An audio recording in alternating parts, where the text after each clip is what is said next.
वैसे तो ईरान के साथ इसराइल की ये वो रुक गई, लेकिन इसराइल चैन से बैठ जाए ऐसा तो हो ही नहीं सकता। देखिए अल जज़ीरा की लाइव रिकॉर्डेड रिपोर्ट, ये भी हाल ही की रिपोर्ट है। इस रिपोर्ट के मुताबिक इसराइल ने दक्षिणी लेबनान में फिर से एक नए हमलों की लहर शुरू की है। देखिए वीडियो को।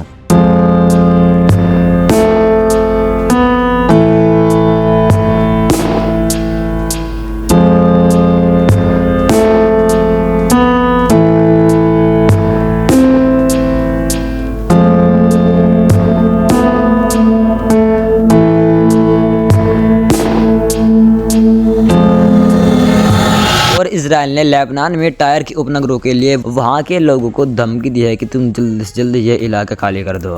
क्या कुछ हुआ पिछले कुछ घंटों में इसराइल, अमेरिका और ईरान के दरमियान, इस वीडियो में आपको बताने की कोशिश करूंगा। और डोनाल्ड ट्रंप की तरफ से भी एक बयान आया है, वो भी आपको दिखाऊंगा। इसी तरह नेतन्याहू की तरफ से भी एक बहुत ही बड़ा बयान आया है, वो भी आपको दिखाऊंगा। लेकिन उससे पहले मैं आपसे एक छोटी सी रिक्वेस्ट करना चाहता हूँ। दरअसल अभी जो यूट्यूब है ना, वो हमारे वीडियोज़ के इम्प्रेशन आगे तक नहीं भेज रहा है, हमारे वीडियोज़ की रीच दूसरों लोगों तक नहीं भेज रहा। आप में से अगर कोई वीडियोस बनाता होगा तो उसको पता होगा कि एक वीडियो बनाने में कितनी मेहनत लगती है। एक 5 मिनट की वीडियो बनाने में कई कई घंटे तक बीत जाते हैं, ये आपको पता होना चाहिए। मैं आपसे ये नहीं कहूँगा कि आप वीडियो को आगे शेयर करना या फिर आप चैनल को सब्सक्राइब करना।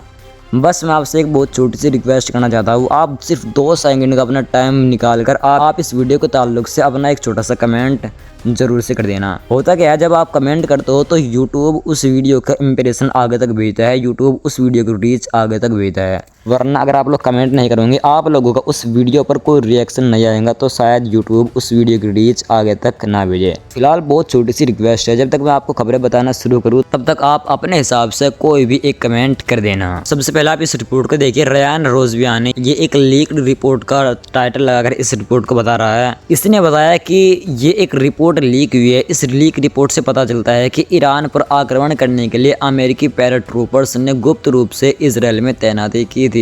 यानी अब जो इजराइल ने ईरान के ऊपर हमला किया था ना, उस हमले की तरफ से डोनाल्ड ट्रंप की तरफ से भी बयान आया था कि हम नहीं चाहते थे कि इजराइल ईरान पर हमला करे, और हम ये भी नहीं चाहते थे कि इजराइल लेबनान पर हमला करे। इसी तरह एक और अमेरिका के बहुत बड़े अधिकारी ने ये बात कही थी कि इस जंग में, इस हमले में अमेरिकी सेना इजराइल के साथ नहीं थी। लेकिन इस रिपोर्ट से ये पता चलता है कि ईरान पर आक्रमण के लिए अमेरिका के कुछ पैराट्रूपर्स यानी कुछ सैनिक पैरासूट पहनकर इजराइल के अंदर गुप्त रूप से तैनात थे। रिपोर्ट के मुताबिक ये सैनिक इजराइल के अंदर रहकर इजराइल के साथ मिलकर ईरान के खार्ग आइलैंड पर कब्जा करने का अभियान चला रहे हैं। ईरान के खार्ग आइलैंड पर कब्जा करने की तैयारी कर रहे हैं। इस रिपोर्ट के सबसे लास्ट पैराग्राफ में ये कहा गया है कि अब भी इजराइल के अंदर अमेरिका की एक यूनिट तकरीबन 2 महीने से पड़ी हुई है, और उस पर कोई भी बातचीत नहीं कर रहा, ना ही उसके बारे में कोई खबर बाहर आ रही है, और ना ही ये पता चल पा रहा है कि आखिर वे किसका इंतजार कर रही है, उनका मकसद क्या है। फिलहाल ये तो देखने वाली बात होगी कि क्या होता है, लेकिन अमेरिका और इसराइल पर कभी भी भरोसा नहीं किया जा सकता।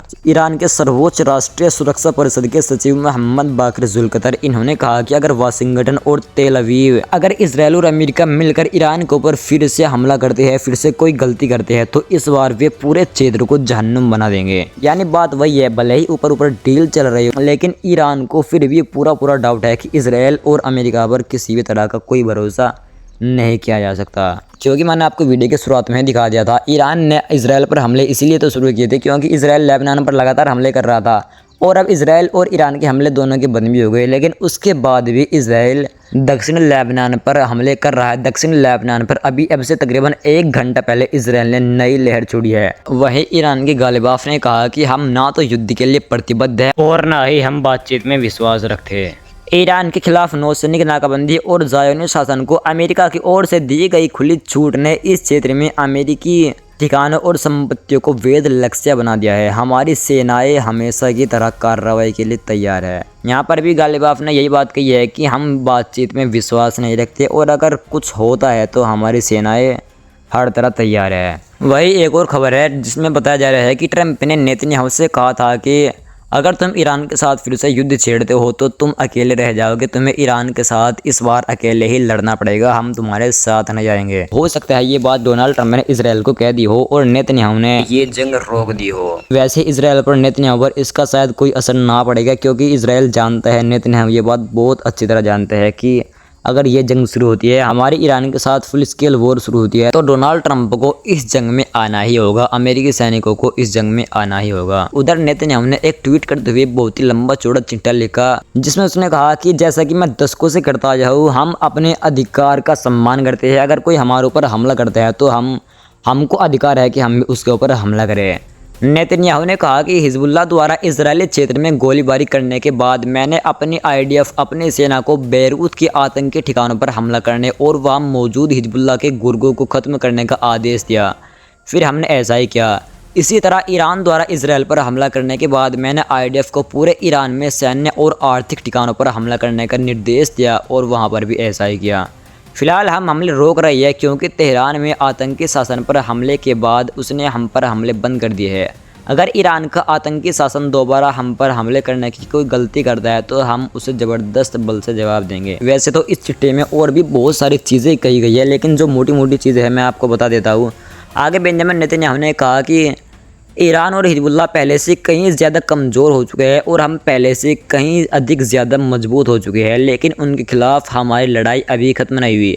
पिछले 24 घंटों में ईरान और हिजबुल्लाह ने हम पर एक नया समीकरण थोपने की कोशिश की थी और ये एक ऐसा समीकरण है जिसे मैं असहनीय मानता हूँ, अस्वीकार्य मानता हूँ। उन्हें लगा था कि वे लेबनानी क्षेत्र और ईरान से इसराइल पर गोलीबारी करेंगे और हम कोई कार्रवाई नहीं करेंगे।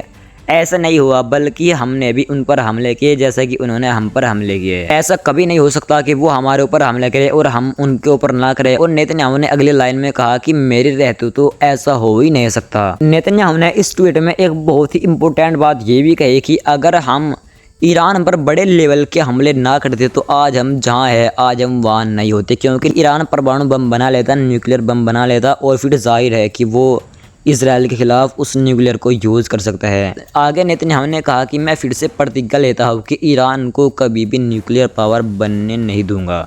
हिजबुल्लाह को लेकर भी नेतन्याहू ने कुछ इसी तरह की बातें कही। हिजबुल्लाह को लेकर नेतन्याहू ने कहा कि हिजबुल्लाह ने हज़ारों आतंकवादियों के साथ गलीली पर आक्रमण करने की योजना बनाई थी और साथ ही उसने हमारे ऊपर तकरीबन 1.5 लाख मिसाइलों और रॉकेटों से इसराइल के शहरों को तबाह करने की योजना बनाई थी, लेकिन हमने इस खतरे को भी नाकाम कर दिया और नसरुल्लाह को पूरी तरह ख़त्म कर दिया।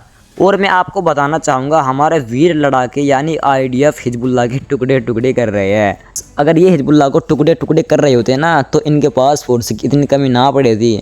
बहुत बार ऐसी रिपोर्ट आई है कि IDF कोलैप्स करने वाली है, इजरायली फोर्स कोलैप्स करने वाली है, उनके पास फोर्स की बहुत ज़्यादा कमी है। और वे यहाँ तक कि जो इसराइल के अंदर ऑर्थोडॉक्स यहूदी है, इसराइल उनको अभी अपने फोर्स में भर्ती करने की प्लानिंग कर रहा था। इस तरह की रिपोर्ट बहुत बार आई है। और इसराइल कहाँ पर ग्राउंड ऑपरेशन कर रहे हैं? सिर्फ हिजबुल्लाह के अंदर ही तो कर रहे हैं ना, हिजबुल्लाह के साथ ही तो उनको लड़ना पड़ रहा है। गाज़ा के अंदर इजरायली सेना जो कर रही है वहाँ तो ये आम लोगों के साथ कर रही है। इजरायली सेना को सिर्फ हिजबुल्लाह से ही लड़ना पड़ रहा है। और सही मानों में अगर कहा जाए तो हिजबुल्लाह के साथ ही इजरायली सेना का ग्राउंड ऑपरेशन चल रहा है। अगर इजरायली सेना कहीं पर मारी जा रही है तो वे सिर्फ हिजबुल्लाह के जरिए ही मारी जा रही है। और हिजबुल्लाह नहीं, इनका इतना बुरा हाल क्या हुआ है कि इनके पास फोर्स की बहुत ज़्यादा कमी है और ये लेबनान के अंदर आम सिविलियंस इलाकों पर हमले करते हैं। और देखो नेतन्याहू ने क्या कहा कि हमारी सेना IDF हिजबुल्लाह के टुकड़े टुकड़े कर रही है। फिलहाल अपनी सेना की हर कोई बड़ाई तो करता ही है। एक वीडियो आई है जिसमें एक यमनी ड्रोन को इसराइल के 2 इंटरसेप्टर ने मिलकर रोका। आप इस वीडियो को देखिए। इसराइल को यहीं पर सबसे बड़ा आर्थिक नुकसान होता है, क्योंकि एक ड्रोन की कीमत मात्र 18-20 लाख रुपए होती है, जबकि एक इंटरसेप्टर की कीमत, एक मिसाइल की कीमत कई मिलियंस तक पहुंच जाती है। फिलहाल आप अंदाज़ा लगा सकते हैं, भले ही इसराइल आम सिविलियंस इलाकों पर हमले कर रहा हो, लेकिन इस जंग में इसराइल को आर्थिक बहुत बड़ा नुकसान उठाना पड़ रहा है। उधर वैसे तो गाज़ा की खबर अब कोई कवर करता नहीं, लेकिन मैं अपनी हर वीडियो में गाज़ा की कोई ना कोई खबर आपको दिखाता हूँ। इस फुटेज को देखिए, इसराइली सोल्जर्स ने एक फ़िलिस्तीनी को एक कंक्रीट में बंद कर दिया। अब पता नहीं इसके साथ इन लोगों ने क्या क्या होगा। आप खुद ही अंदाज़ा लगा सकते हैं इजरायली सोल्जर्स ने इस फ़िलिस्तीनी को किस तरह इस ताबूत में बंद किया होगा, किस तरह इस कंक्रीट के अंदर चीना होगा। ये ऐसा ही है जैसे कि हम दीवार चीनते हैं ना, हम मकान बनाते हैं और उस मकान की किसी मोटी सी दीवार में कुछ बड़ा डिब्बा वगैरह हम उसमें लेप दे।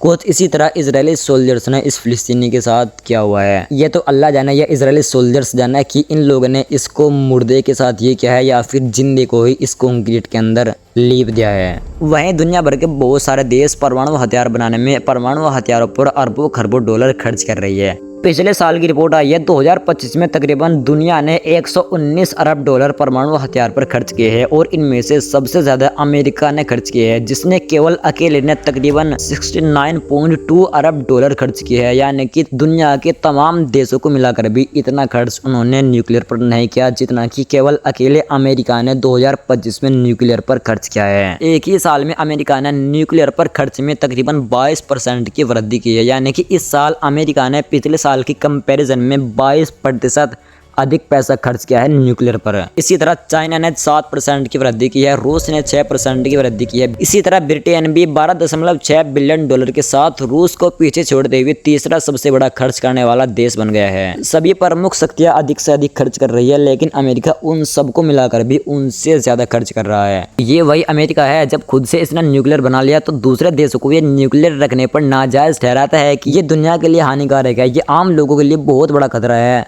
लेकिन खुद दुनिया में सबसे ज्यादा न्यूक्लियर पर खर्च करने वाला देश अमेरिका है। फिलहाल ये कुछ खबरें थी जो मैंने आपके सामने रखी। बाकी मिलते हैं इंशाल्लाह किसी दूसरी वीडियो में, तब तक के लिए आप कमेंट कर देना।